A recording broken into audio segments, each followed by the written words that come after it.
आज पुनः से इस वीडियो में मैं आपको एक महत्वपूर्ण व्रत के बारे में संपूर्ण जानकारी देने आया हूं। आज मैं इस वीडियो में बात करने वाला हूं पूर्णिमा व्रत के संबंध में। अक्सर जो व्रत शुरू करना चाहते हैं उनके मन में यह सवाल रहता है कि वह व्रत को कब से शुरू करें, यानी कि किस माह से शुरू करें, कितनी संख्या में उन्हें व्रत करना चाहिए, इस दिन किस देवी देवता का पूजन करना चाहिए, व्रत के दिन की शुरुआत किस तरह से करनी चाहिए, व्रत शुरू करते वक्त किस भगवान का पूजन करना चाहिए, जिस दिन व्रत होता है सुबह से लेकर शाम तक हमें क्या कार्य करने चाहिए, साथ ही इस दिन दान की वस्तुएं क्या है और भगवान चंद्र का पूजन हमें किस विधि से करना चाहिए और उद्यापन विधि क्या होनी चाहिए। तो आपके यह सब डाउट इस वीडियो से क्लियर हो जाएंगे।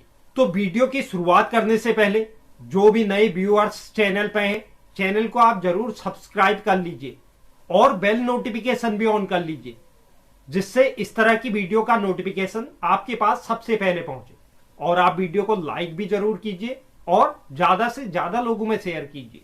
तो चलिए शुरुआत करते हैं और सर्वप्रथम हम बात कर लेते हैं पूर्णिमा तिथि के महत्व के बारे में। पूर्णिमा तिथि अपने आप में एक महत्वपूर्ण तिथि है। अमावस्या से 15वीं तिथि पूर्णिमा तिथि होती है। इस दिन चंद्रमा सबसे सुंदर और आकर्षक दिखाई देता है। हिंदू मान्यताओं के अनुसार यह दिन भगवान शिव का अत्यधिक प्रिय दिन है। इसके अलावा भगवान नारायण, श्री हरि विष्णु और माता लक्ष्मी को भी यह दिन समर्पित होता है। इस दिन चंद्रमा भी अपनी सभी कलाओं से परिपूर्ण होता है, इसलिए इस दिन चंद्र पूजन से विशेष फल प्राप्त होता है।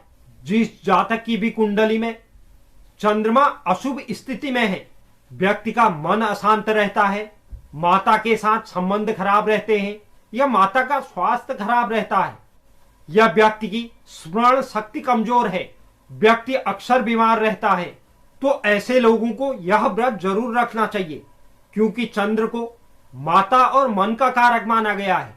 यह हमारे जीवन में सभी प्रकार के सुख समृद्धि देने में सक्षम है। तो ऐसे व्यक्तियों को इस व्रत के साथ चंद्र पूजन अवश्य करना चाहिए। यह व्रत और चंद्र पूजन हमें सभी परेशानियों से मुक्ति देता है। चंद्र पूजन से सुख समृद्धि, यश, वैभव और कीर्ति में वृद्धि होती है। अब बात करते हैं हम इस व्रत को कौन कर सकता है। इस व्रत को हर कोई व्यक्ति कर सकता है। यह व्रत हमें वह सब कुछ दे सकता है जिसकी हमारे मन में कामना है।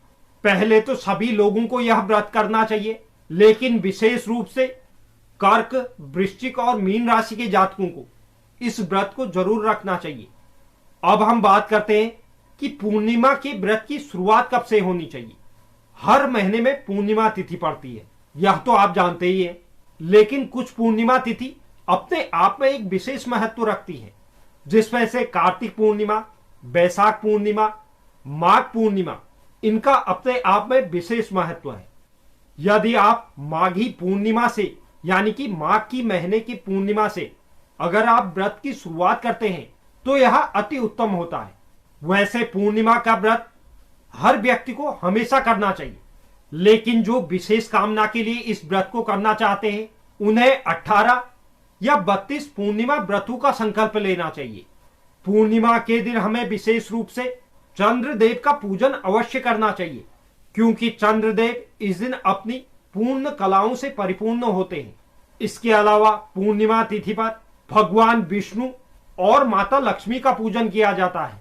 यह तिथि भगवान विष्णु के सत्यनारायण स्वरूप को समर्पित होती है।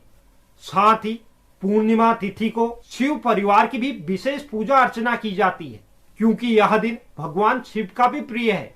अब इस दिन शिव आराधना क्यों की जाती है, इसके बारे में मैं एक विस्तार पूर्वक आपके लिए वीडियो बनाऊंगा, जिसमें यह पूर्ण कथा होगी कि इस दिन भगवान शिव का पूजन क्यों करना चाहिए।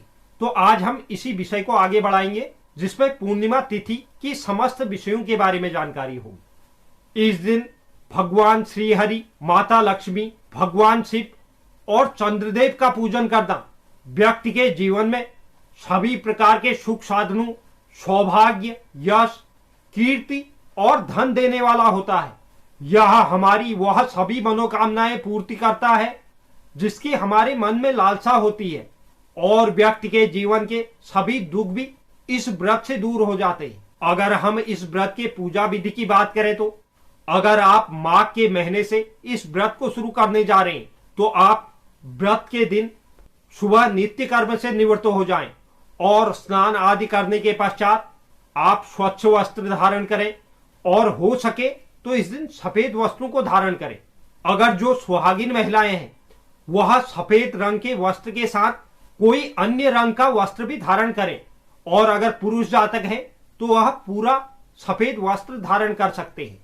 तो आप पूजा स्थल पर जाएं और इस व्रत का संकल्प ले लें कि आपको कितने व्रत करने हैं, चाहे आप 18 करें, 32 करें या पूरे साल के व्रत करें, यानी कि 12 व्रत।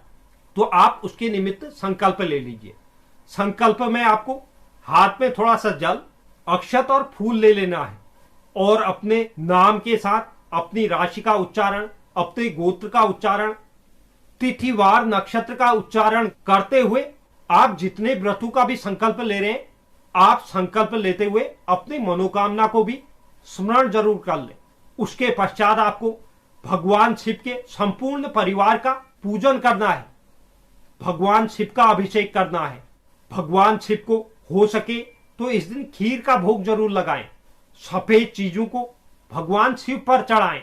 सफेद पुष्पों का आप यूज कर सकते हैं, खीर का भोग लगा सकते हैं। तो इस तरह से आप शिव पूजन करें। इसके पश्चात आपको भगवान विष्णु और माता लक्ष्मी का पूजन करना है।